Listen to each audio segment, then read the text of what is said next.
Welcome everyone, I'm Ruben and I'm your host for the Think Global mini-series. Now this year we're being more ambitious than ever to support you in unlocking global growth, being international fast movers and gaining a competitive advantage in new markets. Over 3 episodes we'll help you decode the business landscape, identify high value markets for growth and power up digital trade with AI. We'll also share exclusive research from The Economist Group, including an interactive map with market insights to help you make more accurate decisions. Now, we all know that the global economic landscape is dynamic and changes at pace. So the mini-series will run throughout the year. This way, we'll always bring you the latest insights and success stories.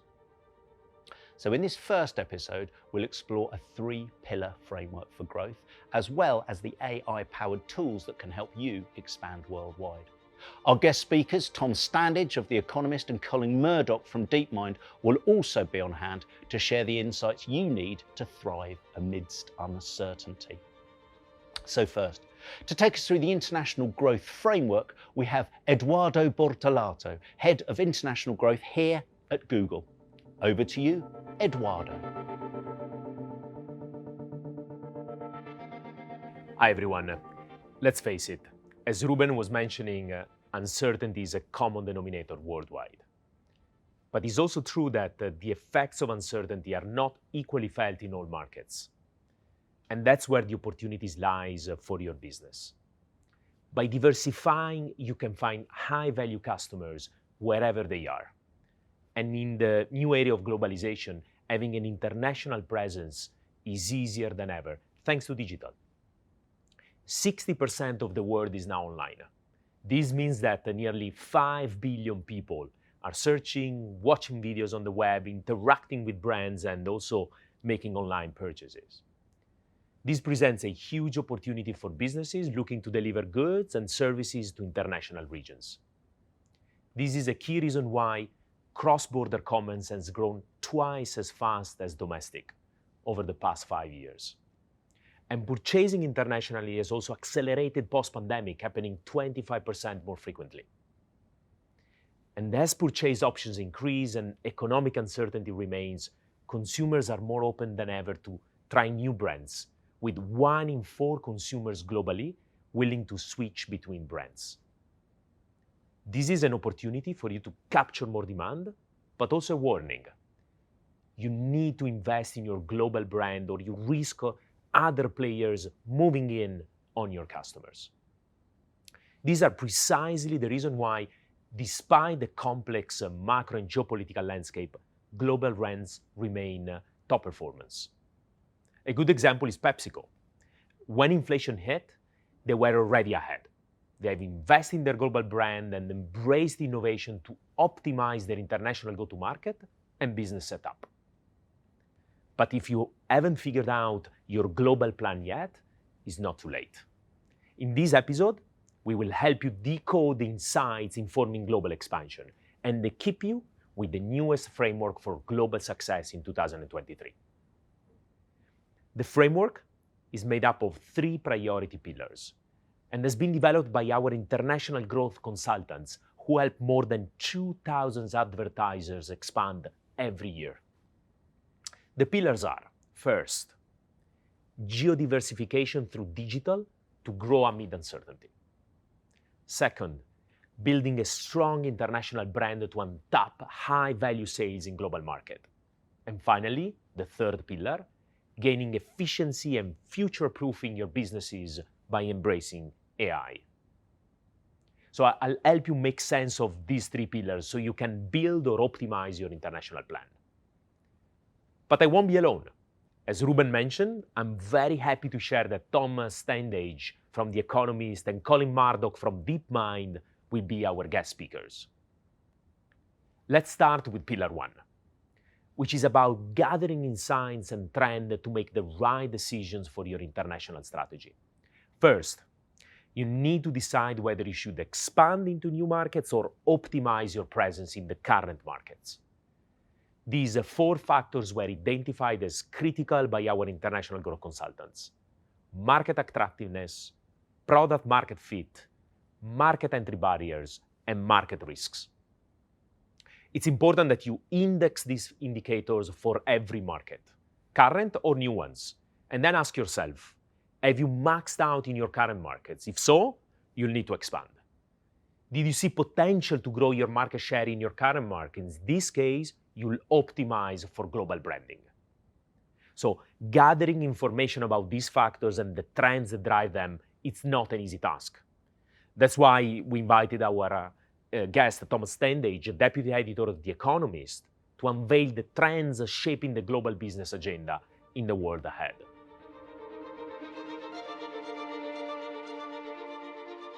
Hello, I'm Tom Standage, deputy editor of The Economist and editor of our future-gazing annual, The World Ahead. Today I'm going to talk about 5 trends shaping the business environment right now, and what to look out for and what the arguments are going to be. We've gone from a world where the biggest thing affecting the business environment in the short term was the pandemic, and now it's the war in Ukraine. The pandemic and the war were huge, unexpected shocks that accelerated changes that were already underway. Before we get to those, let's start where the pandemic and the war overlap, something they've both contributed to: inflation. The economic outlook is pretty grim. The World Bank says we've entered a protracted period of feeble growth and elevated inflation after Russia's invasion of Ukraine magnified a slowdown in the global economy caused by the pandemic. This chart tells the story. During the pandemic, people were unable to spend as much money on services, like going on holiday, because of lockdowns, so they spent money on goods instead. And that, combined with stimulus to revive economic activity, overloaded supply chains and pushed up prices. Inflation began to pick up in late 2021, but most economists and central bankers thought it would quickly pass. The war in Ukraine put an end to that idea. It pushed up energy and food prices, boosting inflation to levels not seen for decades in many countries. That in turn prompted central banks around the world to raise interest rates dramatically. History tells us that it's very rare for central banks to stifle inflation without also causing a recession. So far, both America and Europe have avoided falling into recession. But in recent weeks, these higher interest rates have caused a series of bank failures. The worry is that banks will withdraw credit and companies will hold back on investment, triggering a recession. Whatever happens, life is difficult for companies and for consumers. Companies are looking for ways to cut costs. Consumers, squeezed by high energy prices and high food prices, have much less disposable income. So how is this changing their spending priorities? A survey last year found that international travel was the highest priority, and that consumers were prepared to cut back in other areas. Revenge tourism, taking the holidays you were denied during the pandemic, has caused a rapid rebound in the travel industry.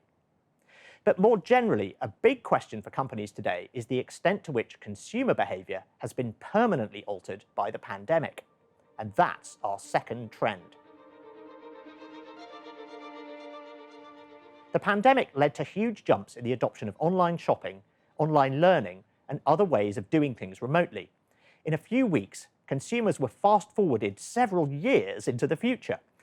But not all of these behaviours stuck when the pandemic ended. Here's a chart that shows adoption of e-commerce in Britain and America.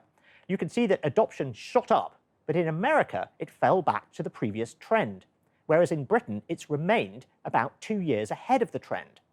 So we're seeing different degrees of stickiness in different places.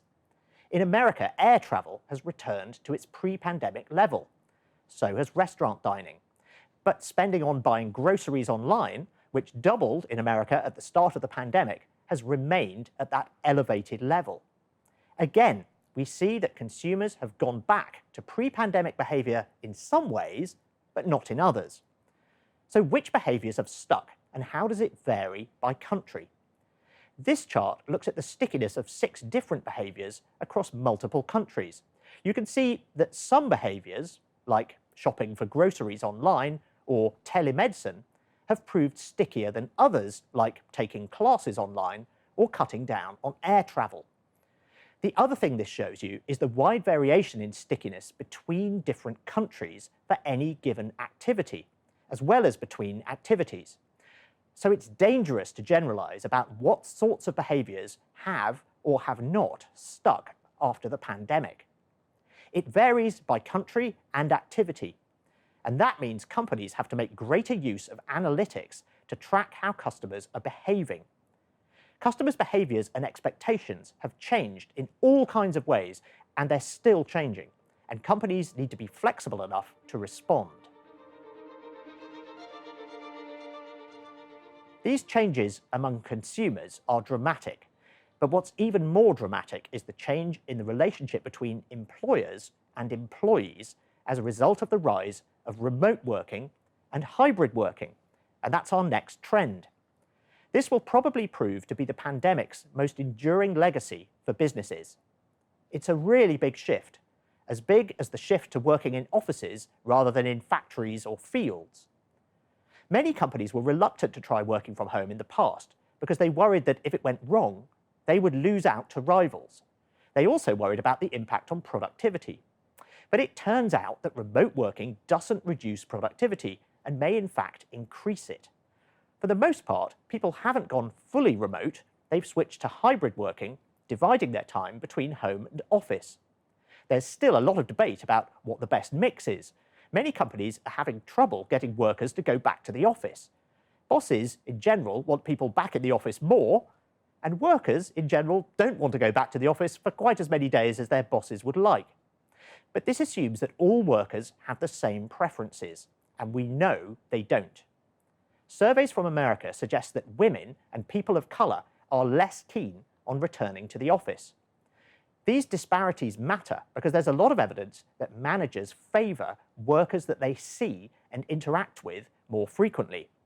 So there's a danger that if some groups of workers go back to the office less than others, those groups will miss out on pay rises, promotions, and other opportunities. This could widen the gender pay gap and mean that companies actually go backwards on diversity and inclusion. The hybrid workplace of the future will be less fair unless it's designed not to be. And fairness is not the only thing that needs to be sorted out about hybrid working. There are arguments about taxes, the surveillance of workers, and what all this means for the design of offices. It will take years to sort all of this out, and there are no easy answers. Okay, so those were two trends, changes in consumer behaviour and changes in the nature of work, where the pandemic accelerated existing shifts. The same thing has happened with the war in Ukraine. It's also accelerated changes in the business environment that were happening anyway, in two areas in particular. The first is that growing geopolitical risk is causing companies to rethink their approach to globalization. The war led to sanctions on Russia, and lots of companies pulled out of the Russian market. This is the latest example of how businesses have to deal with unexpected geopolitical disruption. In recent years, we've had the unpredictable trade wars launched by Donald Trump. We've had efforts to limit the sale of certain technologies to China. We've seen growing concern about reliance on chip making in Taiwan. In Britain, we've had to deal with the chaos and complexities of Brexit, and so on. All this has forced companies to deal with geopolitical and regulatory uncertainty. Supply chains, which often span multiple countries, have become much more politicized.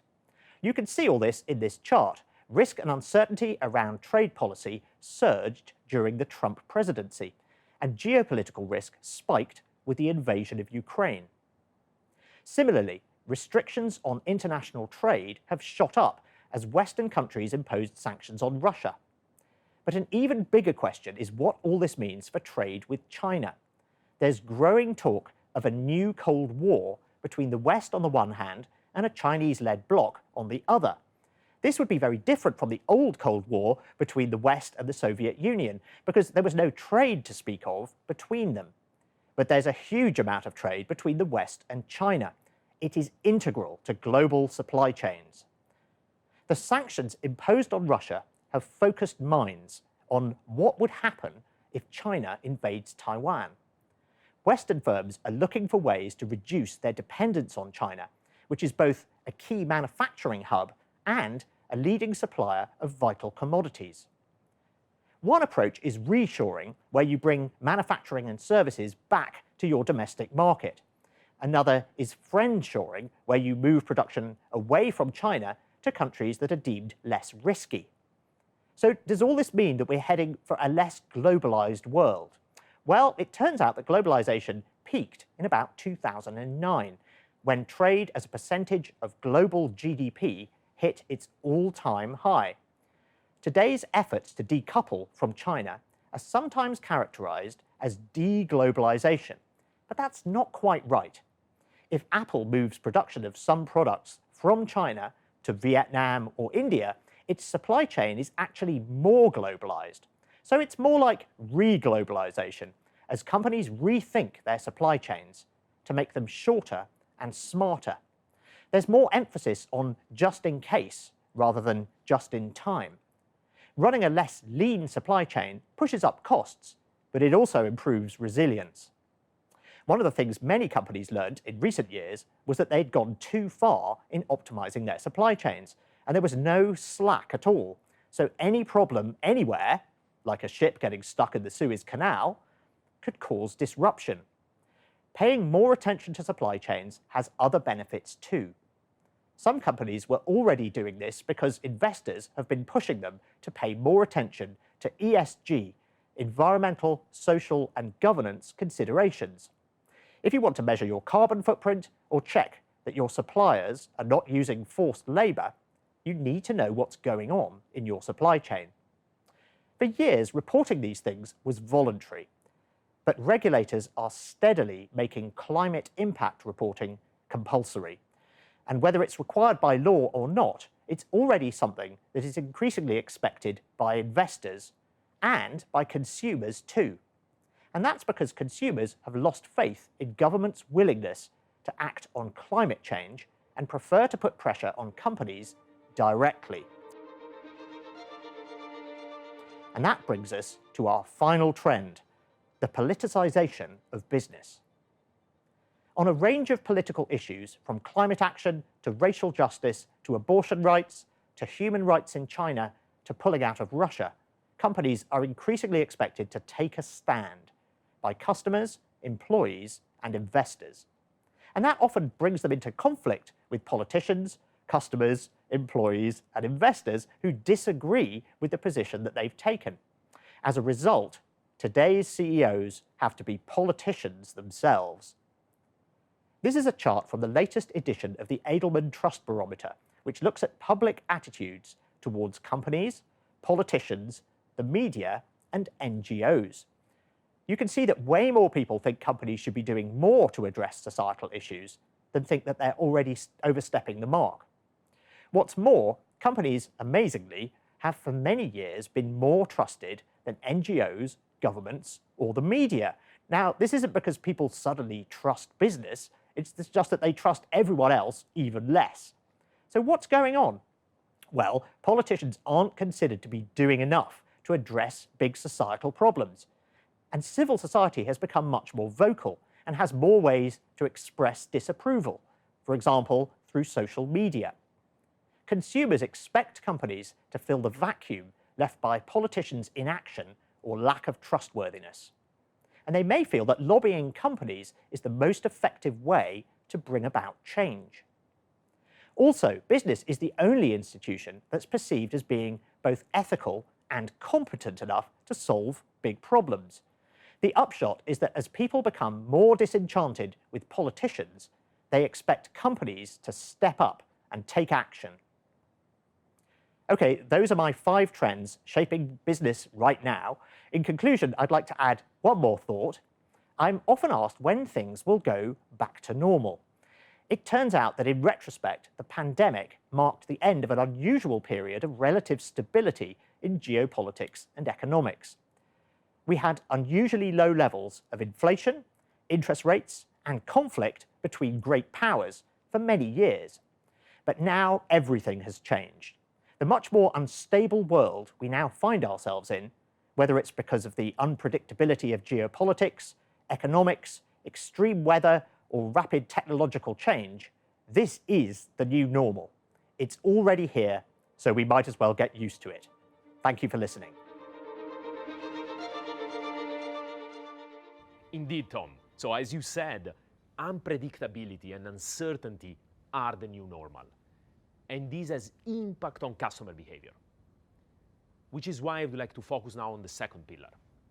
So how to capture high-value sales from global customers. To do this, we need to understand how customers are reacting to uncertainty. What are the common patterns across the globe?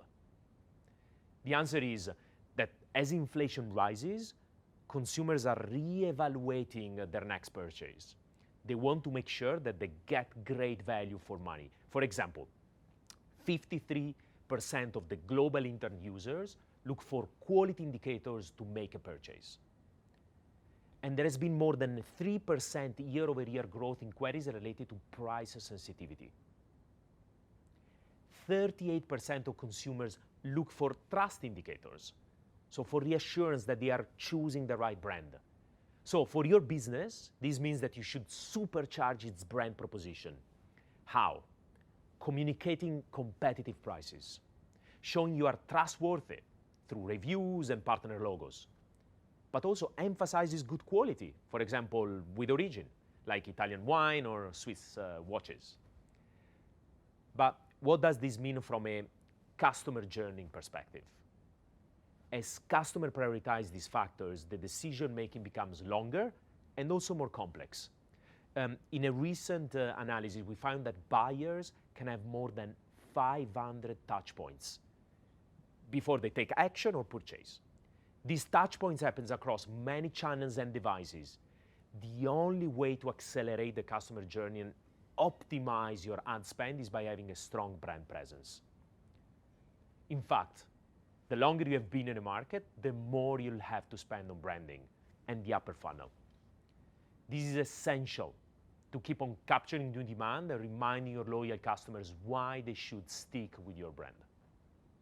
If you remember, strong branding was one of the main growth levers PepsiCo highlighted. This is no surprise, as we know that increasing health of your brand by only 1% can have a positive consequence on customer lifetime value and price sensitivity. So both of these things are highly important in times of uncertainty and inflation. So by now, we understand that by investing in global branding, we can capture high-value sales from international market.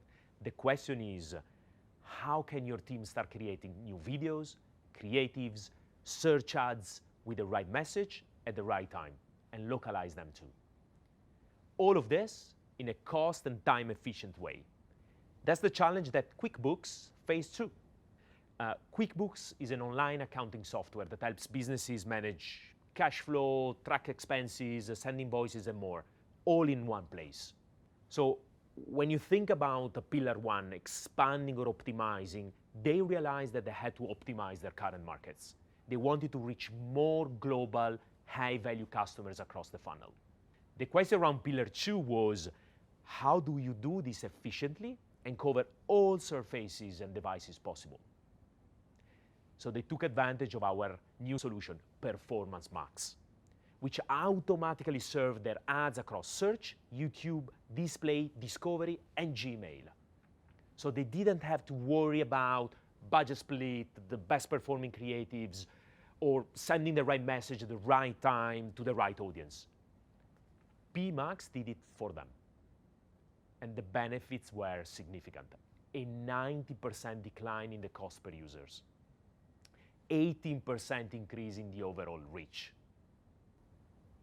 So what I haven't told you is that PMax is powered by our very own Google Artificial Intelligence, which leads me to the third and last pillar. At Google, we've been invested in artificial intelligence for more than 10 years. When you use Google Maps to get to the best route home, or Pixel phone, cameras, even Google Translate, all of that is powered by Google's artificial intelligence. The same artificial intelligence we bring to you through our tools and advertising solutions, which comes in handy when operating in global markets. A recent McKinsey study found that the biggest reported revenue effects of AI are actually found in marketing and sales.